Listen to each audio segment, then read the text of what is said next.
दोस्तों, competition war की YouTube channel में आप सबका एक बार फिर से स्वागत है। दोस्तों, मैं संदीप हाजिर हूं आपके लिए लेकर ताजा तरीन मुद्दों पर आधारित एक नया विषय। दोस्तों, आइए देख लेते हैं कि आज के सेशन में क्या होने वाला है। दोस्तों, आज हम बात करने वाले हैं असम मेघालय के बीच विवाद को लेकर के।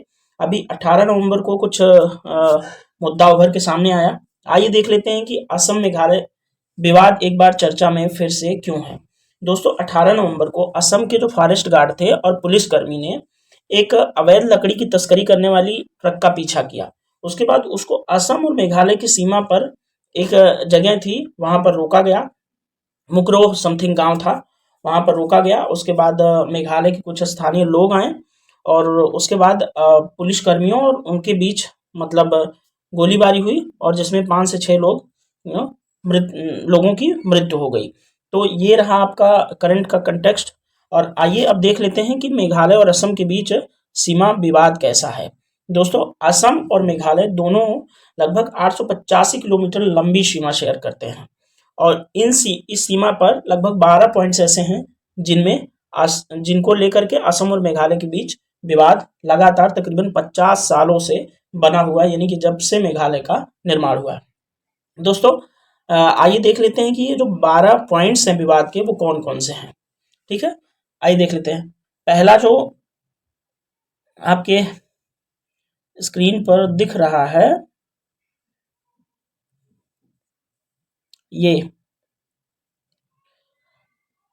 ऊपरी ताराबारी, गजांग आरक्षित वन, हाहिम, लंगपी, बोरद्वार, बोकलापारा, नोंगवाह, मातमूर, खानापारा, पिलंगकाटा, देश देमोराह, ब्लॉक 1 और ब्लॉक 2, खंडुली और रेड चेरा, इन क्षेत्रों पर असम और मेघालय के बीच दोस्तों विवाद है। जैसा कि आपको मैं बता दूं कि मेघालय जो है, असम के ही 3 जिलों को काट करके मेघालय का निर्माण किया गया है। असम के जो जिले काटे गए वह थे गारो, खासी, जैंतिया। ये पर्वतीय जिले थे और जो कि वहाँ की पहाड़ी जो हैं गारो, खासी, जैंतिया, उनके नाम पर रखे गए जिलों के नाम हैं, उनको काट करके 1971 में असम पुनर्गठन अधिनियम के द्वारा इसको बनाया गया और 1972 में मेघालय को पूर्ण राज्य का दर्जा दे दिया गया, जो कि भारत का 21वां राज्य मेघालय है। दोस्तों, मेघालय के बारे में हम थोड़ी सी अगर जानकारी रख लें तो बड़ा अच्छा होगा। वैसे ही थोड़ी सी बेसिक जानकारी हम असम के बारे में भी रखेंगे।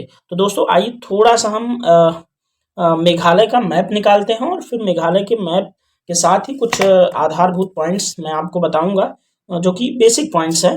ठीक है, तो आइए देख लेते हैं मेघालय का मैप। दोस्तों, ये रहा आपका मेघालय का मैप। थोड़ा मेघालय के बारे में जान लेंगे तो ज़्यादा अच्छा होगा। दोस्तों, जैसा कि स्क्रीन पर थोड़ा सा आप देखते रहेंगे तो थोड़ा ज़्यादा अच्छा होगा।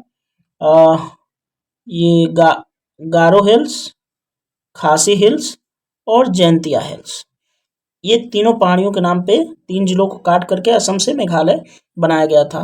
तो देख रहे हैं, पूरा हिली एरिया है ये। दोस्तों, मेघालय की जो राजधानी है वो शिलांग है।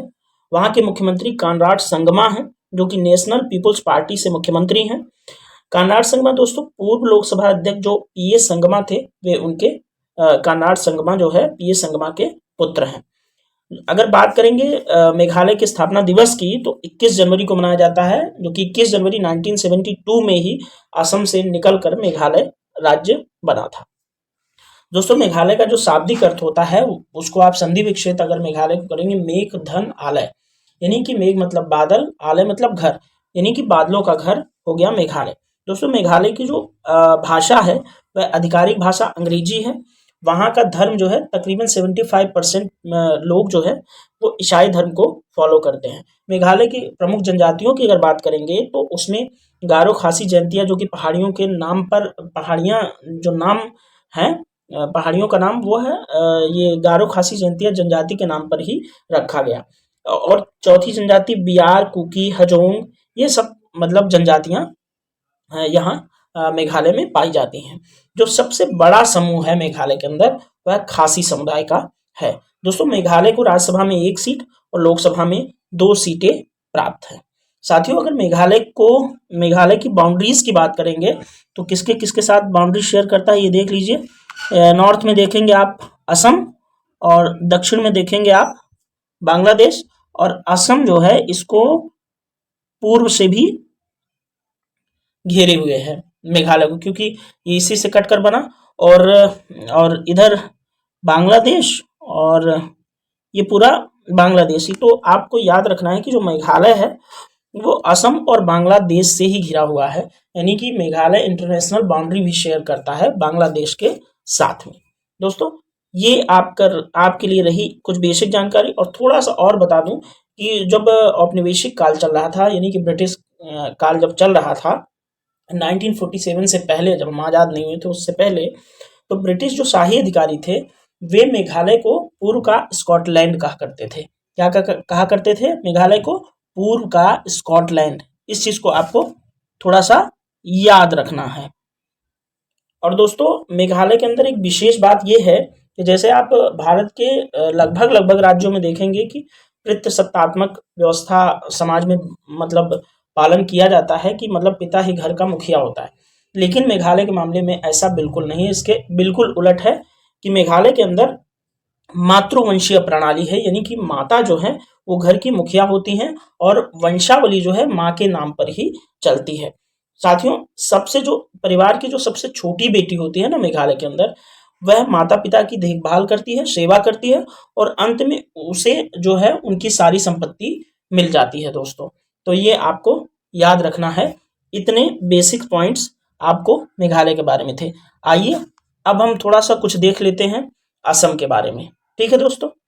और हाँ एक चीज मैं बताना भूल गया, मेघालय के राज्यपाल को आप याद रखना, किसी वनडे एग्जाम्स में मेघालय के राज्यपाल के बारे में पूछा जा सकता है। तो मेघालय के वर्तमान राज्यपाल हैं ब्रिगेडियर डॉक्टर बी.डी. मिश्रा।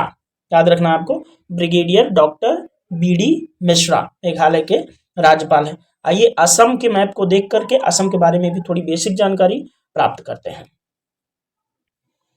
दोस्तों ये असम का मैप आपके स्क्रीन पर खुल चुका है। तो असम का थोड़ा सा मतलब भौगोलिक विस्तार थोड़ा सा देख लेते हैं कि वो किन किन के साथ अपनी बाउंड्री शेयर करता है। तो दोस्तों देखते रहिए कि असम जो है उत्तर में अरुणाचल प्रदेश और भूटान, ये देख लेना है पूरा आपको। ये आपका असम है, और असम जो है भूटान और अरुणाचल के साथ उत्तर में सीमा शेयर करता है, और दक्षिण में जो है यह बांग्लादेश, बांग्लादेश नहीं, दक्षिण में ये मेघालय, और इधर से थोड़ा सा मेघालय के बाद आपका बांग्लादेश भी आता है। हाँ ये बांग्लादेश भी आता है, और इधर आपका जो है असम के साथ बाउंड्री शेयर, असम जो है वेस्ट बंगाल यानी कि पश्चिम बंगाल के साथ भी पश्चिम में बाउंड्री शेयर करता है। साथ ही दोस्तों असम जो है त्रिपुरा और मिजोरम, ये त्रिपुरा आप देख पा रहे होंगे, त्रिपुरा और मिजोरम के साथ भी दक्षिण में बाउंड्री शेयर करता है। और पूर्व में दोस्तों मणिपुर और नागालैंड, ये पूरा नागालैंड यहाँ तक आता है। तो नागालैंड और मणिपुर के साथ पूरब में असम की बाउंड्री लगती है, उत्तर में भूटान और अरुणाचल प्रदेश के साथ, दक्षिण में आपकी मेघालय, बांग्लादेश, त्रिपुरा और मिजोरम के साथ बाउंड्री शेयर करता है दोस्तों। तो ये आपका असम का मैप रहा, इसको आप अच्छे से याद रखना। आइए थोड़ा सा देख लेते हैं असम के बारे में बेसिक नॉलेज क्या है। दोस्तों असम की राजधानी दिसपुर है, आप सब जानते होंगे, लेकिन फिर से एक बार सुन लीजिए कि असम की राजधानी दिसपुर है। असम के मुख्यमंत्री हेमंत विश्व शर्मा हैं, जो कि बीजेपी के मतलब पार्टी से हैं, बीजेपी से हैं। असम का स्थापना जो है दोस्तों 26 जनवरी 1950 को हुई थी। असम के राज्यपाल आपके लिए इंपॉर्टेंट हो जाते हैं। असम के राज्यपाल हैं जगदीश मुखी। दोस्तों असम को राज्यसभा में 7 सीटें और लोकसभा में 14 सीटें प्राप्त हैं। असम की राजभाषा की बात करें तो असम में असमिया, बोडो और बंगाली राजभाषा के रूप में प्रयोग की जाती हैं। दोस्तों असम की जनजातियों में चकमा, दिमसा, गारो, हमार, खासी, लखेर, कार्बी, पावी, कुकी कई जनजातियां पाई जाती हैं, जो कि जनजातियों के चैप्टर कभी जब मैं आपको ज्योग्राफी पढ़ा रहा हूँगा तब मैं आपको असम की जनजातियों के बारे में थोड़ा विस्तार से आपको बताऊंगा। खैर, तो चलिए आइए हम वापस चलते हैं अपने मुद्दे के ऊपर। ये मैं थोड़ा सा आपको मैप समझाना इसलिए भी जरूरी था ताकि आपको समझ में आए कि असम और मेघालय की इम्पोर्टेंस क्या है। क्योंकि दोस्तों ये इंटरनेशनल बाउंड्री शेयर करते हैं, असम और मेघालय दोनों। मेघालय भी बांग्लादेश के साथ बाउंड्री शेयर करता है और असम भी। तो ये चीज़ थोड़ा सा आपके लिए इम्पोर्टेंट हो जाता है। जैसे असम भूटान के साथ शेयर करता है, मेघालय बांग्लादेश के साथ, तो ये आपके लिए मैप थोड़ा सा इम्पोर्टेंट हो जाता है। चलिए आइए फिर से विवाद पर चलते हैं कि आखिर विवाद कहाँ कहाँ किन किन क्षेत्रों में है। दोस्तों असम और मेघालय के बीच जो वर्तमान विवाद था वो 18 नवंबर वाला, वो मैंने आपको बता दिया, जो वहाँ पर हिंसा भड़की थी और 6 लोगों की मौत हो गई थी। लेकिन और जो विवाद के असम और मेघालय के बीच जो प्रमुख बिंदु हैं सीमा विवाद के, उन पर आइए थोड़ी सी चर्चा करते हैं। दोस्तों असम और मेघालय के बीच विवाद का एक प्रमुख बिंदु है असम के कामरूप जिले की सीमा से लगे पश्चिमी गारो हिल्स में एक डिस्ट्रिक्ट है लंगबी। वो आपको मैं मैप में थोड़ा सा लंगपी को दिखा दूं तो आपको थोड़ा सा कनेक्ट कर पाएंगे आप। लंगपी, ये आपको, ये आप देख रहे हैं, ये रहा आपका लंगपी, ये पॉइंट लंगपी को शो कर रहा है। इधर आपका असम हो गया और ये रहा आपका मेघालय। तो यहाँ पे जो कामरूप डिस्ट्रिक्ट है असम का, वहाँ उसके पास एक डिस्ट्रिक्ट है लंगपी, वहाँ पर मुख्य विवाद है। तो आइए देखते हैं। ये है जो लंगपी डिस्ट्रिक्ट है उसको लेकर विवाद है। दोस्तों लंगपी जो है ना, ब्रिटिश औपनिवेशिक काल के दौरान कामरूप जिले का हिस्सा था लंगपी, लेकिन आज़ादी के बाद यह गारो हिल्स और मेघालय का हिस्सा बन गया। असम इसे मिकिर पहाड़ियों का हिस्सा मानता है। मेघालय ने मिकिर हिल्स के ब्लॉक 1 और ब्लॉक 2 पर सवाल उठाया है, जो अब कार्बी एंगलोंग क्षेत्र असम का हिस्सा। मेघालय का कहना है कि ये तत्कालीन यूनाइटेड खासी और जैंतिया हिल्स के जिलों के हिस्से थे।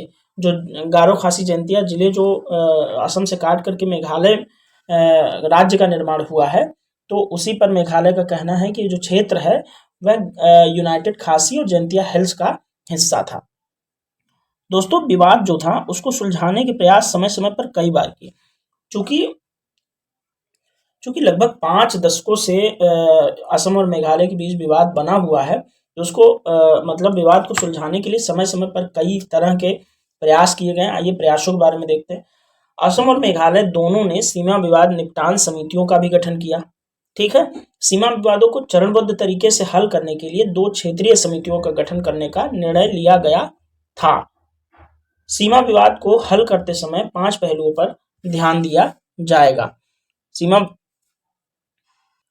जिन 5 पहलुओं पर विवाद को सुलझाने के लिए ध्यान देंगे, उनमें जैसे पहला पहलू है ऐतिहासिक संदर्भ को लेंगे, ऐतिहासिक तथ्य। जैसे कि असम का पार्ट ही था मेघालय, अगर ऐतिहासिक संदर्भ लेंगे तो वो उतना ज़्यादा मतलब फिट नहीं बैठेगा, क्योंकि असम फिर पूरे मेघालय को ही क्लेम कर देगा कि ऐतिहासिकता के आधार पे मेघालय हमारा पूरा ही था, तो ये पूरा हमें ही दे दो। तो ये थोड़ा सा ज़्यादा मतलब कारगर उपाय साबित नहीं होगा। दूसरी बात जातीयता के आधार पे हम ये देखेंगे कि वहाँ पे किस जातीयता के लोग ज़्यादा रहते हैं, किस समुदाय के, उसके आधार पे हम उसका विभाजन कर सकते हैं या उसको सुलझा सकते हैं। तीसरा प्रशासनिक सुविधा देखेंगे कि कौन सा राज्य वहाँ पर लोगों को बेहतर प्रशासनिक सुविधा प्रोवाइड करा सकता है। इस आधार पर भी इस मुद्दे को सुलझाया जा सकता है।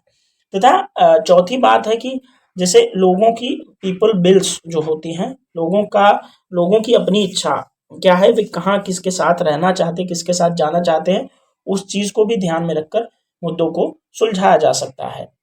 और पांचवा जो बात है वह है भूमि से निकटता। ये भी देख लेना है कि कौन सा राज्य मतलब वो जो डिस्प्यूटेड एरियाज हैं किस भूमि से ज्यादा निकटता में है, उस आधार पर भी मुद्दे को सुलझाया जा सकता है।